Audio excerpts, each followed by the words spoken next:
2018, je faisais paraître un ouvrage intitulé « De l'exception permanente », dans lequel je tentais d'établir que l'exception, plus que la norme, non seulement constitue le fond ontologique et l'horizon de la société industrielle, mais forme en outre la matière première du gouvernement des hommes dans ce cadre. J'en vins en toute logique à proposer la définition du management comme d'un gouvernement de l'exception permanente, mais cette tentative de théorisation serait restée vaine si je n'avais pu établir la présence de ce principe dans les écrits mêmes des fondateurs et des figures cardinales de notre discipline. C'est la raison pour laquelle je revins au texte de Frederick Winslow Taylor afin d'en proposer une interprétation originale dont la synthèse donne lieu en 2018 à la publication d'un article dans le numéro 276 de la Revue française de gestion. Cet essai d'herméneutique du texte taylorien fut également motivé par le constat, maintes fois réitéré, que les sciences de l'organisation sont moins portées à comprendre de façon réflexive leur rôle décisif dans le développement de la modernité, qu'à résoudre méthodologiquement, c'est-à-dire techniquement, des problématiques contemporaines, opérationnelles et locales, alors que ces deux aspects m'ont pourtant toujours semblé indissociables. Il en résulte alors non seulement des lacunes dans la compréhension spéculative de l'histoire du management, mais également la déformation de systèmes de pensée auxquels l'accès direct se fait hélas de plus en plus rare. Taylor et les auteurs classiques, de façon plus générale, se voient alors renvoyés à l'ancien monde, celui de la hiérarchie et de la rigidité, et leur vétusté sert alors de justification aux modes les plus contemporaines qui ne laissent pas de vanter l'agilité et l'horizontalité de leurs préceptes. Revenons alors au texte afin de tordre le cou à ces biens hâtifs pensifs. C'est dans Shop Management, écrit en 1903, que Taylor explique ce qu'il nomme lui-même principe d'exception. Une première mention en est faite alors que l'ingénieur présente les tâches des contremaîtres. Car alors que, dans le cadre de l'armée, le chef s'occupe de l'ensemble de la fonction, Taylor, quant à lui, préconise de les scinder en 8, introduisant ainsi la spécialisation au sein même de l'encadrement. Néanmoins, face à la tenace habitude des employés de ne s'en référer qu'à une seule personne, il suggère de procéder à un changement en douceur, en introduisant tout d'abord 5 tâches, comme il le fit lui-même à la Midvale Steel Company, avant d'appliquer l'intégralité du système. Il peut toutefois se produire ce qu'Henri Fayol avait parfaitement anticipé.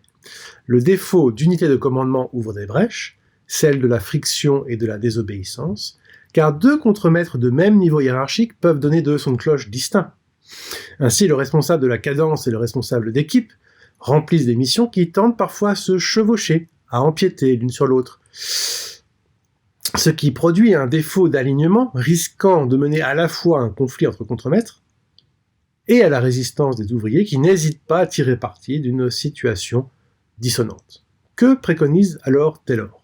Je cite : « Au cas où ces derniers ne parviennent pas à trouver une solution, alors ils s'en réfèrent au directeur adjoint, dont le devoir, au moins pour un certain temps, peut essentiellement consister à arbitrer de tels différends et ainsi établir le code non écrit de loi qui gouverne l'atelier. Ceci est un exemple du principe d'exception que j'aborderai plus tard. » Fin de citation. Alors que le taylorisme est universellement présenté comme le règne du formel, on découvre que les normes prescrites, qui relèvent du souci de la productivité, ne sont pas les plus fondamentales. Le dernier ressort, c'est bien, en effet, un code non écrit de loi qui gouverne l'atelier. The unwritten code of laws by which the shop is governed. Loin de se fonder sur la règle écrite et de promouvoir le travail de bureau, le management se préoccupe avant tout chez Taylor de l'informel et du social sous ses différentes formes.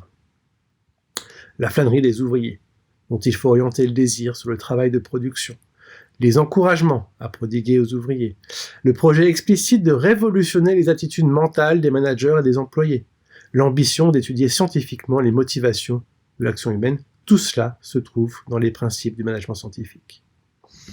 Et s'il y a un slogan qui résume parfaitement l'esprit de ce dernier livre, il s'agit bien du suivant : Harmony, not discord, cooperation, not individualism.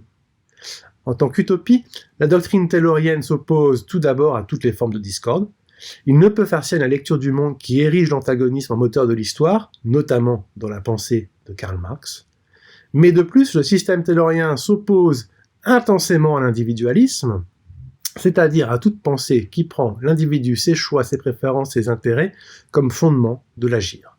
C'est tout simplement le projet libéral qui se trouve ici mis en cause. À l'écart de ces deux projets, marxiste et libéral, Taylor fonde une conception de la vie sociale et économique fondée sur l'amitié. L'ingénieur fait en effet référence à, je cite, la coopération amicale, ou encore, je cite à nouveau, la coopération intime et amicale entre managers et ouvriers. Cette amitié n'est autre que celle des amis, avec un A majuscule, les Quakers, dont Taylor partage la religion. Taylor précise d'ailleurs sa pensée et explicite le rapport du management scientifique à l'amitié de la façon suivante. Je cite. L'essentiel du présent article montrera que pour travailler selon des lois scientifiques, le management doit assumer et effectuer le gros du travail qui, à présent, est pris en charge par les hommes. Presque chaque acte de l'ouvrier devrait être précédé par un ou plusieurs actes préparatoires qui lui permettra ou permettront d'accomplir son travail d'une meilleure manière et plus rapidement. Et chaque personne devrait recevoir un enseignement et l'aide la plus amicale de la part de ceux qui le dirigent, au lieu d'être, d'un côté guidé et forcé par ses patrons, ou à l'autre bout, livré à lui-même. Fin de citation. Certes, le système taylorien est une rationalisation du travail, mais cet accroissement d'efficacité doit être considéré comme un accomplissement du travailleur qui, grâce aux lois scientifiques, réalise le potentiel qui sommeille en lui.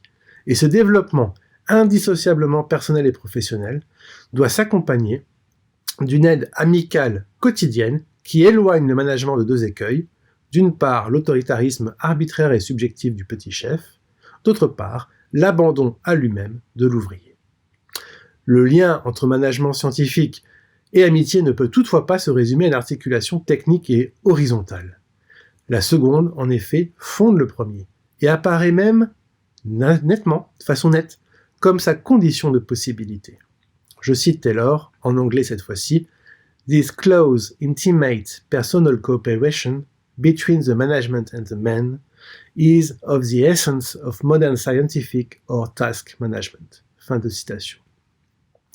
Pas de management, c'est-à-dire de performance, sans coopération amicale et harmonie dans les liens organisationnels. En d'autres termes, le management scientifique repose en dernier ressort chez Taylor, c'est une catégorie théologique et éthique, celle de l'amitié.